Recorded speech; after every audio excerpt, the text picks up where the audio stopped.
Big Buck Registry's Big Buck Podcast, episode number 46, Harry and the Wildman Chronicles at Maniac Outdoors.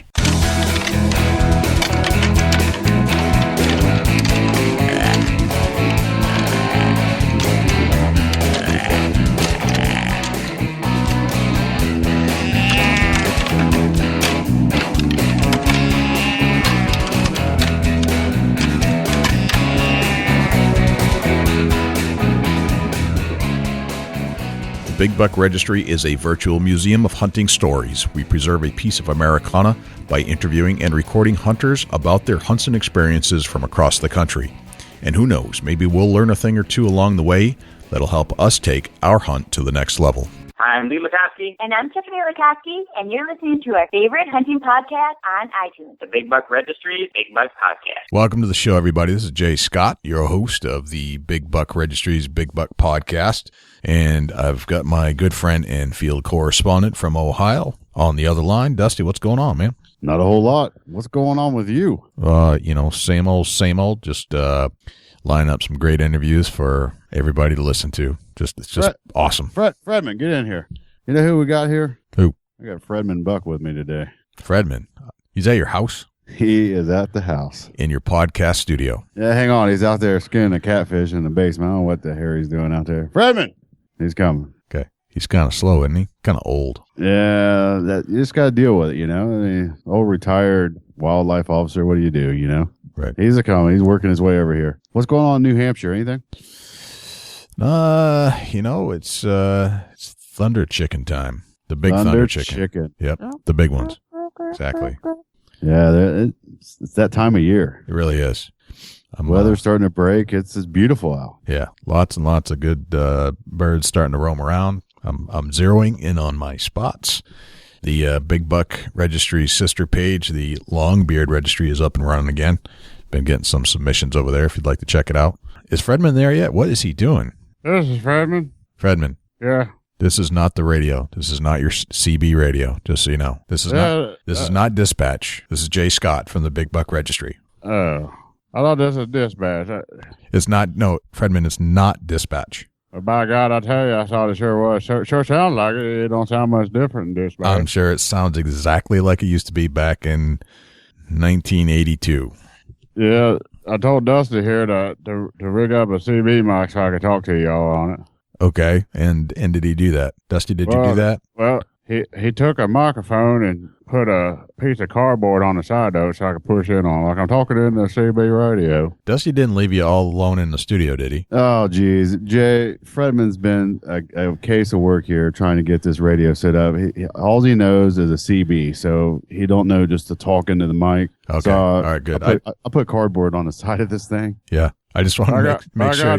It's working there. I'll tell you what, it's working just fine. I just want to make sure you didn't leave him alone. Okay, good. Yeah, I wouldn't trust him with my microphone like that, you know, so I kind of rigged it up so it was user-friendly for Fredman Buck. You know, Fredman, what do you do this time of year when there's no, game violators roaming around? Well, I'll tell you, I get stocked up on my ticket book, getting ready for the spring turkey season to open up. Oh, you getting ready? I'm confused. Didn't you retire? Well, I sort of did, but I still like to ride the ticket here and there. You know, there's all kinds of violators out there that just need a ticket. Yeah, I think people are generally good, though. They're not really violators. Why do you think everybody's, committing a game crime? You don't understand the mentality of these people out here. They don't put no plugs in their guns, and they don't have the proper ticket. The tagging system's different. They need to know the rules. Well, there's always a bad apple, but that's not everybody. The majority of the people kind of follow the rules. So by God, everybody I check into, they're a violator of the law until they prove themselves innocent. Interesting. You know, Jay, he says he writes ticket book after ticket book of tickets to violators of the law every year. I'm sure he does. I don't think they have any merit anymore because he's retired. But he's a game warden, this mentality, I guess. Yeah, I guess once a game warden, always a game warden, right? Damn right. I tell you, it's violators are getting tickets, and that's the bottom line. Fredman. Oh, man. Well, Fredman, I am glad that you decided to join the pro staff at Chubby Tines Outdoors and join Dusty now and then on a Big Buck podcast, because is one element of our show we do not have the insight on is the mind of the game warden. So we're happy to have you on board. Well, yeah, I'll tell you, I'll give you a piece of my mind. You're getting a ticket. That's all. That's a piece of my mind. You're going to give me a ticket for talking to you? If you violate the law till you prove yourself innocent, you're getting a ticket. No. You see, you got that wrong. It's you're innocent until proven guilty. Well, I always look at it like you're a violator till you prove yourself innocent to me. Oh, I see. Okay. We got to get on with the show here, Fredman, but thanks for joining us. We have a very special guest on the other line from the Wildman from Wildman Chronicles. Wow, man, that's a ticket for sure there, Jake. Oh, yeah, I'm sure you think he's a ticket violator. He's a violator for sure, right? Keep the CB radio tuned in here, and I'm going to write somebody a ticket here talking about the Wildman Outdoors or Maniac, whatever he is. Hey, Dusty, turn down his volume so we can't hear him anymore. Okay. He's out of control, Jay. I don't know what to do for him. All right, just turn down his mic volume so he doesn't even know. Just let him talk. It's fine. Yeah, well, I don't get it sometimes. Yeah, I'm trying to keep quiet. The game warden comes out of him every time he talks. He just shows up like they do. They just show up out of nowhere. It's always the game warden side. Right. All right. You guys talking about me over there? No, Fredman, we're not. We got to get on with the show, man. We got a great lineup here. We've got the Wildman, Harry the Wildman from Maniac Outdoors, the Wildman Chronicles, and he's going to tell us all about what it's like to hunt in Michigan and hunt a little bit of your state, Dusty, down in Ohio. Yeah, awesome. Let's get with Harry and see what's going on. Right on. Harry, welcome to the Big Buck Registry's Big Buck Podcast. Hey, thank you very much. Glad to be talking to you guys. We are honored to have you on the show. And, first thing that pops in my mind, I love the name Maniac Outdoors. Yeah, I guess, what I consider, whether it's, small game, chasing big bucks, we're all maniacs for the outdoors, just being out there.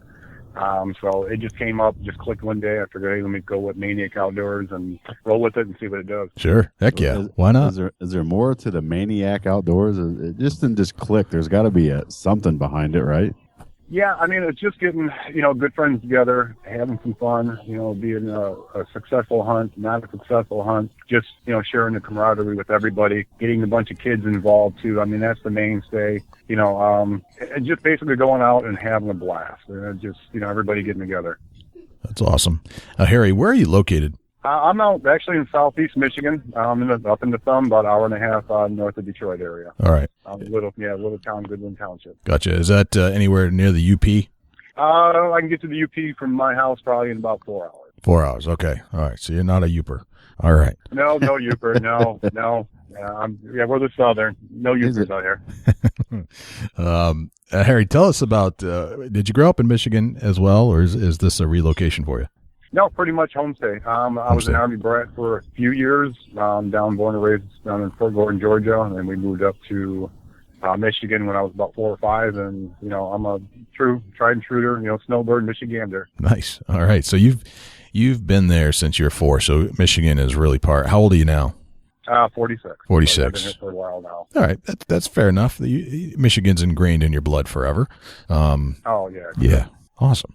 Now tell us about growing up in Michigan at age 4. What was life like back then? Actually wasn't too bad at all. I come up from, a large family. We're pretty close knit. The thing is, nobody really hunted in my family though. That's all. I didn't start really getting hunting until, later in life actually.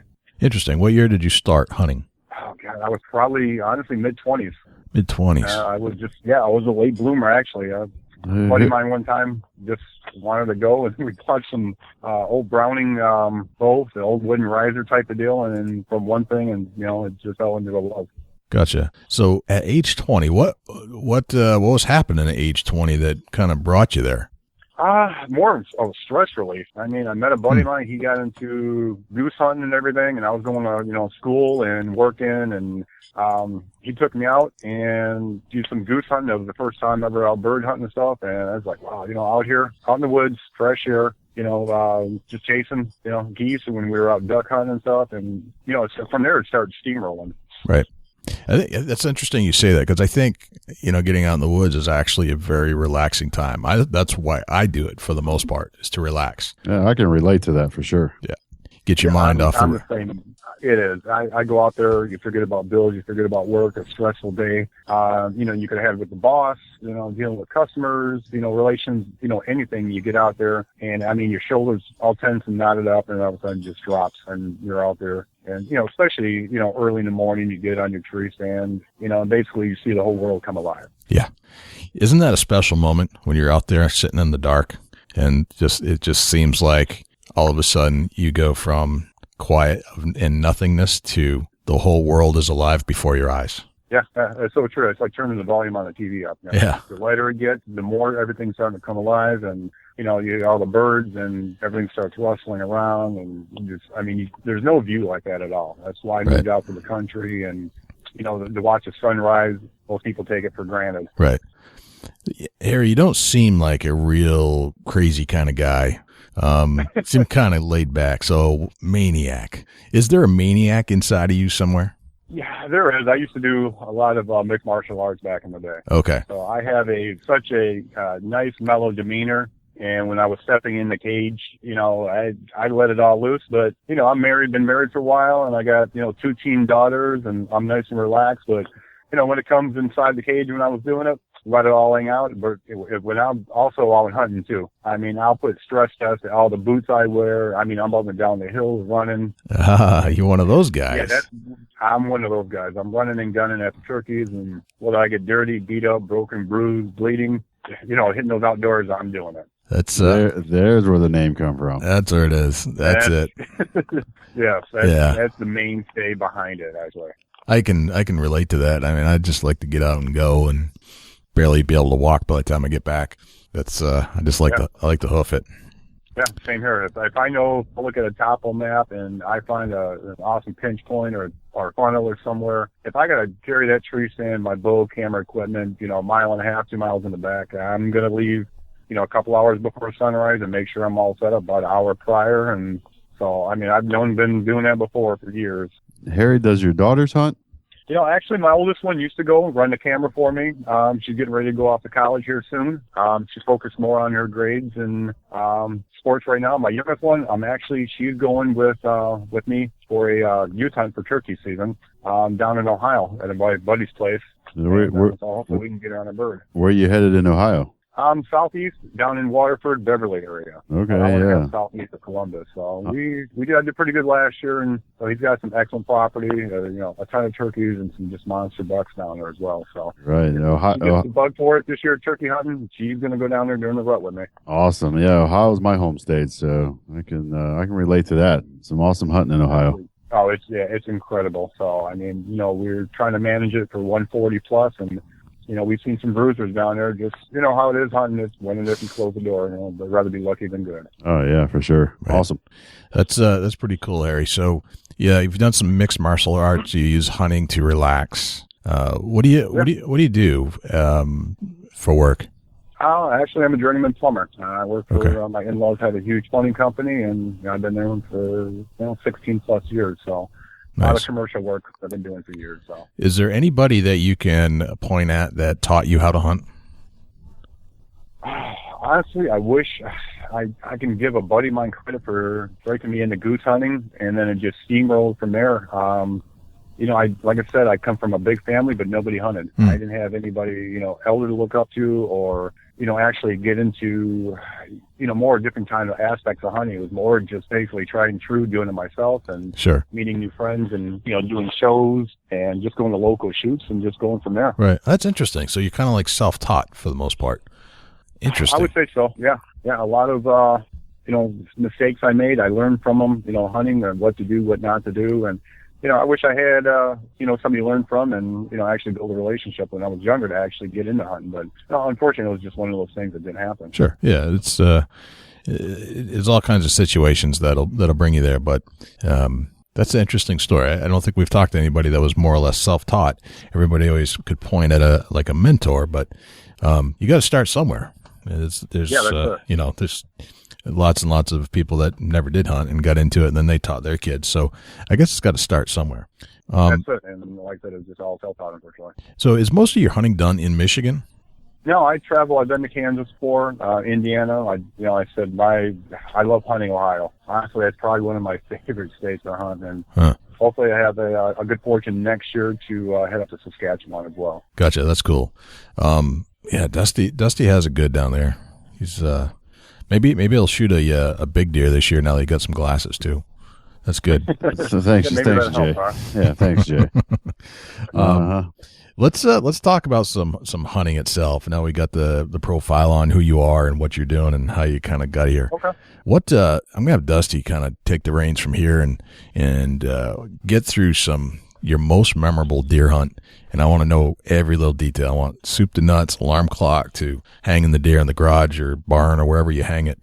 And I want to know a lot of the things, if you would, to share with anybody that's listening to the show about those little things that you do differently or that you feel are important to make you successful. Yeah, not a problem. We're going to take it right. Are we going to Michigan for this hunt, Harry? Yeah, Michigan. Both these hunts are in Michigan. Right. So tell us a little bit about the terrain in Michigan. What kind of landscape you got going on up there?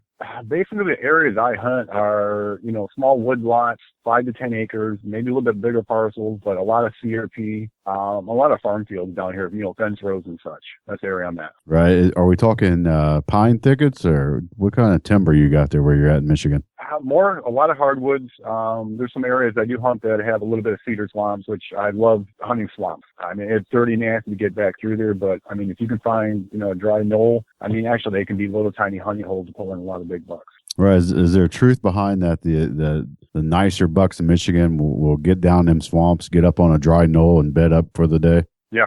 I've hung up trail cameras on a little pocket island that couldn't be no more than probably 8 foot by 8 foot, a little dry area that actually was in the middle of a cedar swamp. And I've got some pictures of bucks, 140, 150, 160, just basically laying on those little tiny knolls like that. Wow, that's crazy. I've heard stories about that, and it's awesome to be able to talk to somebody about it. I've always wondered. They say that there's some good swampy ground in Michigan, and that the deer will actually, the really nice bucks will get back in them swampy areas, climb up on a dry knoll and bed up and come back out in the evening, right at dark. That's cool. There's a lot. And I've got some fields just south of me, and there's some peat moss farms out there and stuff. And, I'll glass them, and I can see them probably, a good 30 mile away, and it'll be all wet, nasty. And you just find these little tiny pockets, and you'll see just 1 or 2 decent sized bucks just actually bedded down. So when, little knolls like that. Right. So kind of scouting is you can look across the swampy areas, and I'm sure it's kind of tree stumps sticking up, kind of some overgrowth, and it's not really that thick. You can kind of see through it. Yeah, there's some decent spots where I actually open up a little bit. And then other spots, be a little thicker with a lot of undergrowth and stuff. So I just try to find, the little knoll areas. I don't try to push as much, going back off the bedroom. But if I can find 1 or 2 light trails leading from the really heavy, like the knoll area in the cedar swamps leading out to the hardwoods, and that's where I'll kind of set up. Yeah, it's really hard to sometimes hunt those swamps. What's your climate do when season's up? Give us kind of rundown from the fall on into the heavy winter, coming to the end of season. What's your season dates? We hunt October 1st to January 1st. This year was really, really brutal here in Michigan. This is the second worst winter on history since, I think, 1880. We had well over 100 inches, and the temperature was just nasty. So, you can be October 1st, it can be 75 degrees. January 1st here I hunted, and it was right around 13 below, and with the wind chill factored in, it was probably about 40 below. Right. So, you get the big variances here. So you're saying you got 100 inches of snow this past winter? Yeah, just shy of 100 inches. Oh, that's a lot of snow. Think it hurt your herd there or any? Yeah, from what I'm reading, it has. I'm starting to finally see, we're getting some thaw out.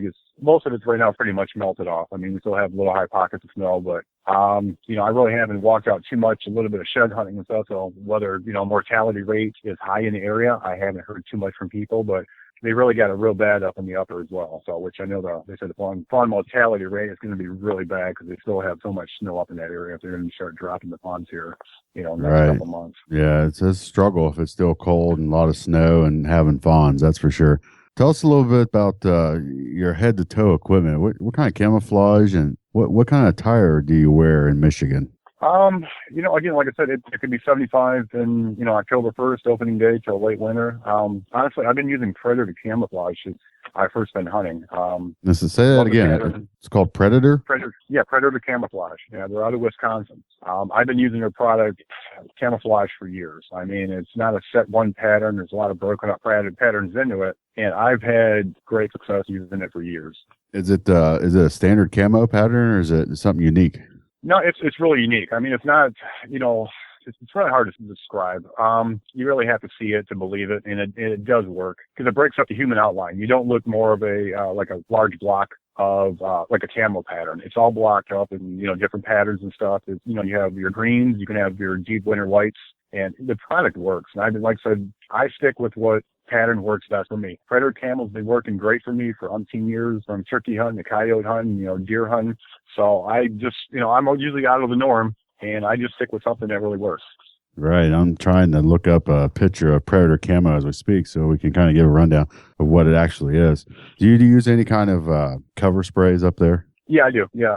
Wildlife Research Center. I've been using them faithfully for years, and luckily I've been co-staffing for them as well. And I'm real diligent on head to toe for scent elimination. I guess that's what puts me away from the norm. I'm just really diligent on spraying down. You can only kill so much of your human odor. So whatever you can kill out, the best. Be it scent cover and just going from there. Would you agree that Michigan hunting scent covers a key factor in success? Yeah, it is.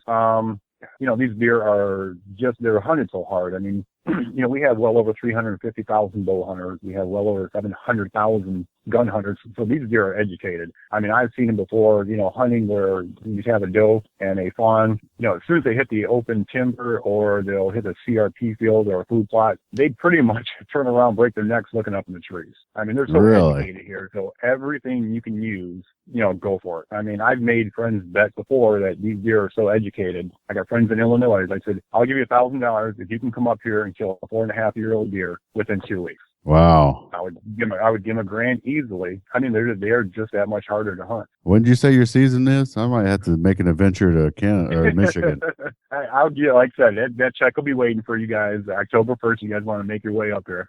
All right, that's a pretty good deal if you can get on one. $1,000. That's a good challenge. Hey, I'm going back 4.5. Right. I'm backtracking a little bit on your Predator camo. I'm looking at a photo of Predator camo, and it looks like it's got tree limbs with some leaves on it in black. Yeah. And some browns, some greens, maybe a little reds and some white. You can see how definitely it breaks up the human pattern. Yeah, it's definitely different. It's a unique camo pattern because it's a stationary yet three-dimensional camo. Yeah, and like I said, it does work. And, I very rarely get busted in the tree stands. I've hunted in Kansas before, and, I'm in a 12-foot ladder stand, and there's no way in Michigan I'd be at least 25 up, but I'm in a ladder stand, and I'll have bucks walk by, kind of great, look up in the air, and just keep on moseying. Right, so cool. It does work, and I like that. I've been using it for years. Yeah, something different that you don't just see. I've never seen it like that. It's a different camo pattern than I've ever seen. I like it. Yeah, and the stuff is super quiet. I mean, that's for one thing I learned about being stealth and quiet, especially my mainstay. I do a lot of bow hunting. Is I actually grabbed the sleeves and I folded the sleeves in half and actually start rubbing them together. And the material they were using was almost like a comb cotton, and that stuff was just absolutely quiet. Wow, that's one thing I went with them right away. Yeah, that's a lot of downfalls to hunting clothing. That there's some sound in the material, and that's no good. What you guys doing food plots up there in Michigan? I try to do a little bit, as much as I can. Time frame wise, it's really hard for me to get out sometimes at least. But yeah, we do some food plots in winter wheat, some brassicas up here. And the big thing a lot of people do is turnips. Right. So turnips is what normally is get planted for a food plot. Yeah. There are a lot of turnips just because how cold the weather is, and they really do really good, especially once it hits and then some clover too. Right. Your guys' soil, your soil is good for turnips up there. Yeah, big time. Right. Yeah, the soil, the contents kind of area I'm at is, it's a farming community up here. A lot of carrot farmers up here, which their dirt is, topsoil jet black. So anything you plant around here, it just takes off and thrives. Right. It's almost a no fertilize. It just grows. You got it. Yeah, it's stuff to take off wherever you plant. Right. Good soil. Tell us a little bit about, let's hear what kind of bow you're shooting. Yeah, lately I've been shooting an APA bow. They're out of the Gar, Saskatchewan, and the APA brand is basically all the bows are named after snakes. So Really? I'm shooting a single cam. Yeah, I'm shooting a single cam Viper V7 and a dual cam, the Black Mamba M7. A smaller company, like I said, it just, to me, I don't have to shoot the big companies, not knocking them, but, what I shoot, I'm really comfortable with. And whether you shoot a Hoyt or Matthews or a PSE, Bowtech, if you're happy with that brand, so be it. I shoot really good with those two bows right there, and APA's been really good to me. I thoroughly enjoy, shooting their bows. What's the poundage you're shooting on your bows? Both of them are set right about 74 pounds. 74-pound draw. Shooting I'm guessing a carbon fiber? Yeah. Yeah. And they're screamers. They're carbon impact arrows. They're fast shaft. Okay. So, and speed wise, I'm probably about 330, 333 on both bows. That's pretty hot. Yeah. Well, having, I shortened my draw length up, which is still 30, just a little bit over 31 inches. It's like 31 and a quarter I have them at right now, both of them. What do you tip that with? What kind of broadheads are you shooting? Lately I've been using a company called Full Metal Jacket. Okay. I shot a good bird last year with it. That was the very first year. I shot that bird, and I mean, it just knocked him over like using a 12 gauge. Right. Is it fixed blade, mechanical? What kind of blades They're are on mechanical, 100 grains, and just a little bit short than a 2-inch cutting blade. Awesome. Let's get into one of your memorable hunts. Tell us the day. Can you remember what date it was? Oh, boy. We're going to dig deep. I really had two that's really stood out. One was when I first really got into hunting, and like I said, that was probably going back almost 20 years ago. And I've never saw, actually it was just a doe. I just can't say just a doe, but I mean, I worked hard. She had a double white throat patch. Okay. So we're going back to 2004. Yes. Somewhere in that era. Yep. Let's go from basically the time. I just got her and go ahead. Go from the time you woke up. If you can remember back to the day, tell us the whole day. We want to know it all. We like to dig deep in these stories. Did you see this doe before? It had a double white patch? I saw her. Yeah, I saw her quite a few times before. She was an old doe. I mean, once I kind of taken her, we had aged the teeth, and she was right about 7 years old. So, right. So here in Michigan. So you was inspired to harvest this doe because of the double white patch. Yeah, I was. I mean, this was beyond, I guess, fixated. I mean, I would get up, sometimes early, a couple hours to just get on stand, so it's beyond quiet. I moved my tree stand probably close to 6 times to just shoot this doe. I was just, There's nothing I wanted more. I passed up some decent 120, 125 inch bucks. We're up here in Michigan where I hunt. There's a 160, 170 and, Midwest parts. There's just not a lot of big bucks. And I was just so fixated on getting her. And, after probably the 8th or 9th time on stand, I finally had the opportunity. She came into the field for that night.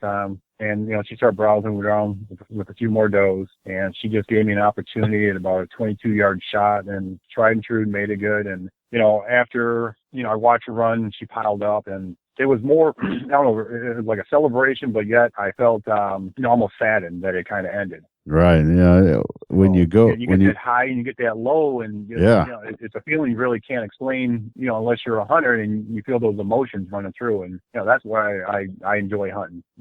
Yeah, I think that's there's a lot of hunters out there that one never experienced that, and two that only has experienced that on a slickhead, on a doe harvest. It's a feeling like no other. That's kind of the way to put it, but it's the most awesomest, rewarding feeling you've ever had. Yep, and like I said, if I ever lose that, I'll quit hunting. That's what I live for. It's a feeling that you can't, buy over the counter, or that's my drug of choice. Right. I would like that, and you get that feeling and stuff, that high and low rush. Yeah, drug of choice. That's a good way to put it. What do you think, Jay? I think that's exactly how I would describe it. I like that. I mean, yeah. I think I should. I need to come out with a shirt now, or hurry and trademark it.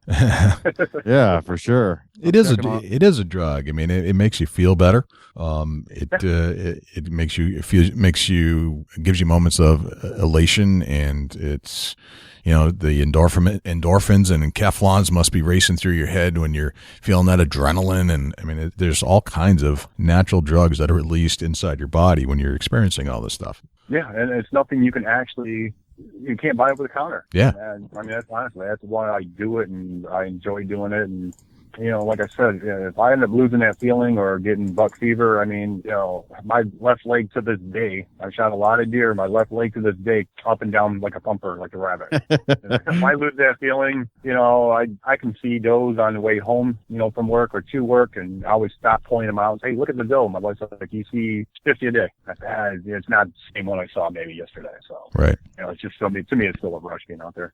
It's a rush. It's a rush. Yeah, definitely. Let's get into another memorable hunt. Let's talk about another. What else you got for us? One or 2 years ago, probably about 5 years ago. Actually, I was just driving down the road by my friend's grandfather's farm, and I just happened to see it was early season, like our pheasant season started up here in like a small game. I noticed some small game hunters were just walking down, getting ready to head into the woods, and I noticed they pushed out a good buck. And I saw it. I put my glasses on. I always carry my binoculars with me, and he looked like a really good, clean, probably a 4-year-old, 4.5-year-old apex. So I watched him run across, and I kind of set up for, going home back and forth from work, and I'd kind of watch every weekend. Small game hunters would hit that little pocket of woods, push him out again. I'd watch him run across the dirt road. So kind of went and knocked on the farmer's door. And being a plumber by trade, I try to barter, with, hey, allow me to hunt your property, and I'll post it for you. And in turn, if you don't want to accept any money, I do plumbing. I'll put a faucet in and, That's miscellaneous awesome. stuff. Yeah. That's great. I've got a lot of farmers around me that say, hey, you want to work on my well pump, and hey, I got 80 acres, it's never hunted before, go for it. So it kind of worked out. And he's like, he must have been a good old Southern boy from prior. He's like, son, I got 5 acres of woods. If you can hunt it and shoot a buck out of it, go for it. So right. That's awesome. I thank you. I said, thank you very much, sir. So I came back the next day and kind of started to get, a pattern on this buck. So I went back, hunted tree stand, and I kind of waited for the wind to just get right. And it went right, and I knew those small game hunters, they were almost on clock every weekend being out there. So I was there about an hour and a half, 2 hours set up before they even going to hit the woods. And sure enough, they got there at a certain time, right around 3 o'clock, to hit the woods, and they pushed. And he came across and offered me a real nice 8-yard shot on him, and he ended up being a high 148 point, breeding real clean, dressed out at 225. So he was a hog. Oh, and, yeah. I went back, wow. and, he was a big deer, so I went back, knocked on the farmer's door, and I said, hey, do you mind if you can help me with the tractor? And he's kept on shaking his head. What'd you have to offer him for that? What was that? Would you have to offer him for plumbing services in order to use his tractor? Nothing. He didn't accept anything. For me to shoot at that buck off his property, he couldn't believe it. He just put his hands up and was like, I can't believe you did that. Off a 5-acre parcel. That's all it was. That's fantastic. That's so cool. It doesn't hold, you don't have to have a lot of acres to actually, shoot decent bucks. You can pattern like that and time it right. It's awesome. That's a very good lesson right there. You don't need big tracts of land to shoot big bucks. No, not at all. Very nice. Wow. Yeah. 5 acres. That's a great piece of land and harvest a nice buck off 5 acres. Yeah. Yeah. I mean, it just one of those things. It just happened to drive by and just watch him, bust out of that cat marsh, and then had it right across the street. And he was using that 5-acre parcel as his little bedroom, a honey hole. Whatever pressure he felt, he had there every time. And nobody really hunted around that area because, like I said, it was all state land a little bit across the street, and it was all CRP fields, and then little 5 pocket of woods right there. Gotcha. That's awesome. All right. So through all of that, Harry, what would you say was your number one key to success in that hunt? Patience and persistence. I will get on that stand, hour, 2 hours before daylight. I will sit my skinny butt, the whole day on stand, and I never give up. Sometimes, it gets frustrating out there, not seeing the bucks. If, a buddy of mine calls and where I head to Ohio, and I'm seeing deer all over the place. They're running all up in does, and I get there, it's lockdown. I'm like, oh, okay, well, but my thing is I'm really diligent on, a lot of scent elimination. But like I said, you can only do so much, play the wind so much. Yourself, you hunt in Ohio, there's a lot of hills and hollers. So there's a lot of, different currents or pulling it and stuff. But my main thing is a lot of patience and persistence. Okay. Do you still use the Monster Rack spray? Yeah, I spray down as much as I can on everything. You can try to play the thermals, where I hunt, there's a lot of hills and hollers, and creek beds and stuff. So you can try to get up as much, but, as best as you can, set and eliminate and then try to play those thermals. Right. I'm looking on your Facebook page. It looks like you got a product called Monster Racks. It's an apple harvest. Tell us a little bit about that. That's one of the guys on the fan pages. Generally, what I do is all my wildlife research on there. That's a good product that one of the guys has on site there too. So that's what he's like. That's what he's been using for a while. Right. Okay. So as we're talking to Milo Hansen said the same thing. Same thing. No, he's a smart man. He did something right. He's got the world record. So right. Interesting. For me, I've got so much patience and stuff. I can go out there and sometimes you get your chin down a little bit, and then all of a sudden you hear a snap of a stick or a leaf or falling, and you just get those quick noises. All of a sudden your heart beat again, and guess what? You perk back up.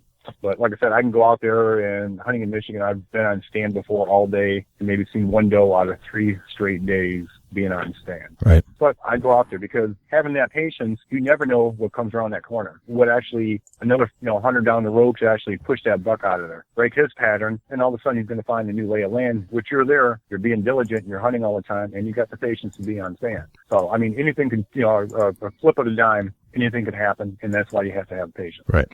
Good point. Very good tips. All right, so let's talk about the Wildman Chronicles.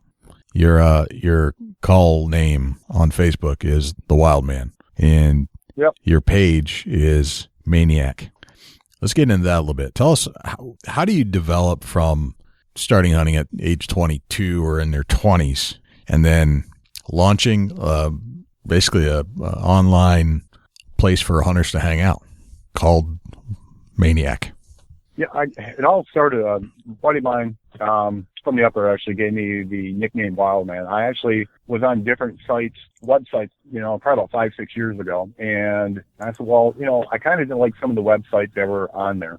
There was a lot of bashing. If you shoot a 6-pointer, you don't have to shoot a big buck. I'm happy for you if you shot it. Right. If that's your best buck, I'm happy. I'm high-fiving you. You don't have to shoot big bucks, with me. And I've seen a lot of bashing on different, various websites on some. Some are awesome, and then some are, just kind of more favoritism shooting the big buck. So I started a website going on about 5 years ago called usahuntingpros.com. Okay. And I started getting some friends from other websites. They were kept on coming over. I got a bunch of friends on there. And, a buddy of mine, I just had my regular name on the website. And he's like, yeah, you're a wild man. So I kind of went from Wildman Chronicles and, developed into, our website on there, which, I have friends and people that I met through the site. There's so many good people. And we got about 500 on there that are, faithful on there. We have turkey contests, we have deer contests, there's friendly smack talk. And so, he gave me the name Wildman, and, I do a lot. I try to do as much shows and seminars and just kind of being out there and enjoying time.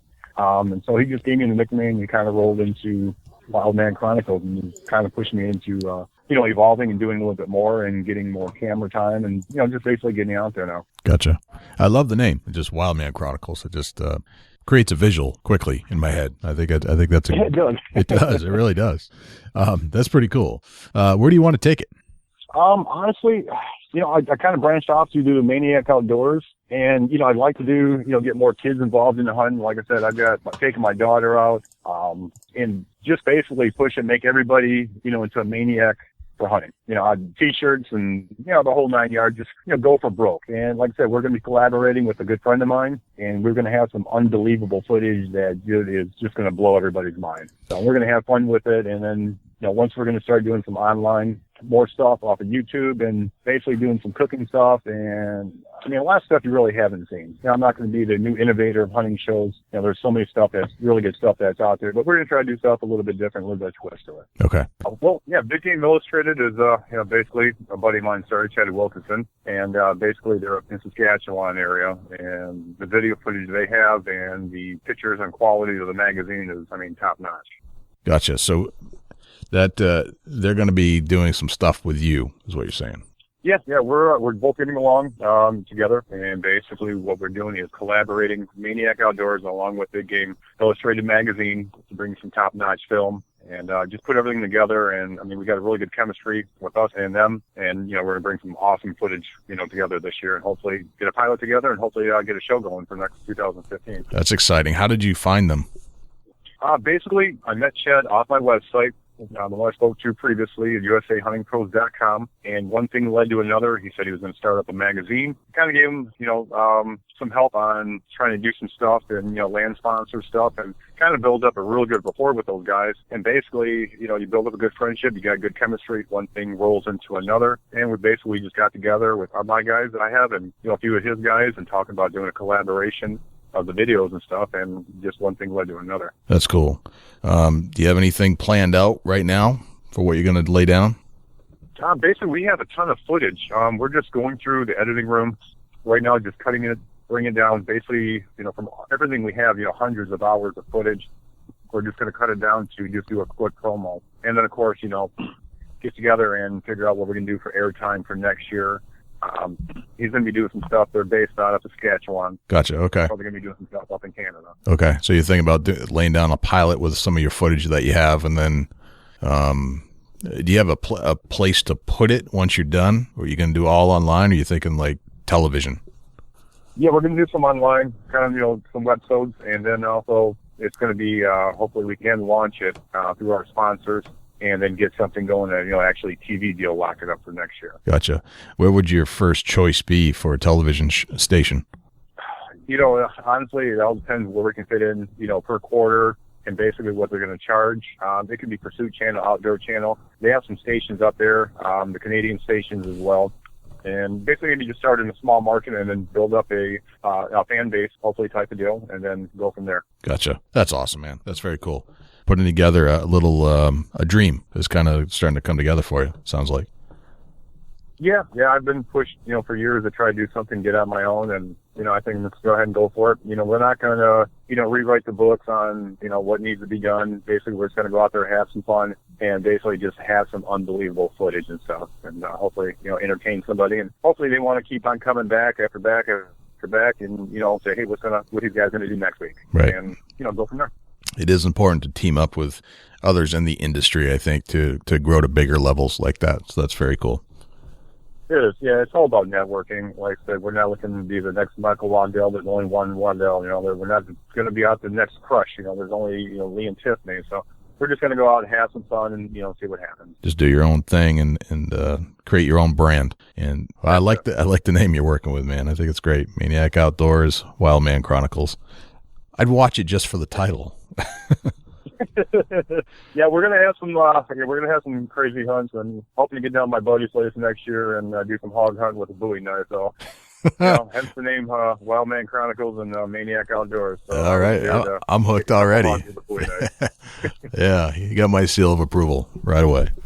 And you're gonna try to keep it mainly online and not television? No, we're looking into pricing for some airtime. Okay. I'm gonna do all the hunting we're going to get together this year, and along with a buddy of mine, we're going to actually get a pilot, and I'm going to submit it to all of my sponsors and try to get some airtime. And so hopefully maybe 2015, maybe second half or whatever, we'll have some airtime there. That's very cool. Excellent. Harry, tell us where we can find you online right now. Basically, like I said, I have a website. It's called usahuntingpros.com. It's a family-oriented site. I've got some kids down there that are 16, 17. They've been on there since they were 12 and 13 years old. They post a lot of questions. You can find me there, Wildman Chronicles, my personal page, or I'm trying to blow up as much as I can here. I'm going to have Maniac Outdoors, trying to blow up as much likes as I can. As soon as deer hunting starts rolling around, I'll be giving away some game calls from Quaker Boy. Oh, beautiful. Those are great calls. Love that. Very cool. Well, Harry, this has been a pleasure. Thank you for joining us on the Big Buck Podcast. Absolute pleasure having you on, and good luck with Wildman Chronicles and Maniac Outdoors and whatever else is coming down your tree stand there. That sounds great. I appreciate it, guys. Like I said, it's been a blast. I can give one tip to everybody. When you're out there hunting, come deer season, make sure you throw that safety strap on. We all have family and friends to go home to. Yeah. Very good point. Excellent. All right, Harry, we'll catch you in the woods, man. All right. Thank you, guys. It's been a blast. Thank you. Thanks. I got my mic back on now to the podcast is over, Jay. You listened to that whole show, Fredman? By God, I did. And he needed some tickets written up there. Well, you got an address for that fella up there in Michigan? No, we do not disclose addresses on the Big Buck Registry for our guest. Absolutely not. I get him a ticket out in the mail. Tell you what, why don't you give it to Dusty and he'll mail it out for you? I want to write it out to him myself, and he's a violator of the law up there in Michigan, and they're going to get this taken care of. Just fill it out. Just fill it out, and Dusty will take care of the rest, okay? I don't think so. I need some addresses. All right, Jay, I got him turned off. He can't talk no Thank you. God. I mean, I love having him on the show, but man. But the Wild Man's got it figured out. I think he's, it's kind of interesting to hear that, another late bloomer in the hunting industry, not only for just getting into the industry, but actually being a hunter. I give him props for self-taught hunting. That's not very common. No, that's not easy to do at all. There's a lot of little tricks to learn, and it takes years to kind of figure out the woods in a true woodsman type fashion. And I think he's got it going on. For sure. If we could just keep Fredman in our control over here, we'd be all right. Yeah. Well, hopefully it won't show up on my doorstep someday. Well, you just never know. I don't know. He says he's coming your way. Okay. Well, he's going to have to drive his 1972 Scout this way. We'll see how far that makes it. It'll get there, he says. Okay. I'll turn him back on here, and he can tell you. Yeah, my Scout will make it anywhere I need to go, Jay. I'm sure. Is it going to make it all the way from New Hampshire or from Ohio to New Hampshire? Oh, my God, if it don't, I'll hitchhike. You don't want to do that. There's some bad people in the world. I'm a fellow of the law, Jay. It don't matter. What do you see? Okay. All right, he's back off. All right, good. Dusty, how can we reach you? www.facebook.com/Chubby Tines Outdoors. Jay, how can people get in touch with you and the Big Buck Registry? A very similar way, actually. I'm going to change it up a little bit this week. www.bigbuckregistry.com/Facebook, or Twitter is www.bigbuckregistry.com/Twitter, or bigbuckregistry.com for our main page. What we love? We love people to call in to our show and leave some feedback or just tell us about what's going on out there in the hunting world at 724-613-2825. And you can text a picture to that phone number as well to get it posted on the Big Buck Registry's Facebook page. And if you'd like to email me, you can send an email to j@bigbuckregistry.com. And I think that's a wrap, Dusty. Awesome. Yeah, good show. Good hearing from the Wild Man over at Wildman Chronicles and Maniac Outdoors. Thanks again. Yeah. I got to say thanks to Fredman for coming over and getting on for a minute. Yeah, it's good to hear from Fredman. I think it's good to just kind of keep him moving so he doesn't cramp up. Yeah, for sure. He's getting old, so. He is. All right, man. This is Jay Scott. And I'm Dusty Phillips. This is the Big Buck Registry's Big Buck Podcast. See you next week. Can't wait.